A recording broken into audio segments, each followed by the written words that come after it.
জীবনে যতবার ভুল করেছি, সেই ভুলের স্বীকারোক্তি আমি নির্দ্বিধায় দিয়েছি বিনয়ের সাথে।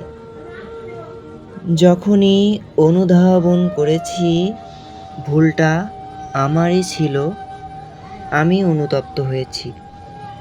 আমি শুরু থেকেই এরকম ছিলাম তা নয়।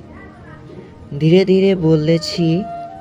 আমি যখনই দেখলাম নিজেকে সঠিক প্রমাণ করার চেয়ে ভুল মেনে নেওয়া সহজ, ঠিক তখন থেকেই আমি নিজেকে সঠিক দেখানোর প্রয়াস ছেড়ে দিয়েছি।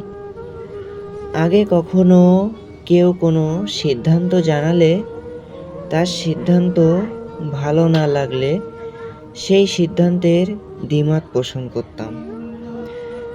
এখন মানুষের সিদ্ধান্তের পরিবর্তে আমি সবসময় একটা কথা বলি, আপনি যেটা ভালো মনে করেন।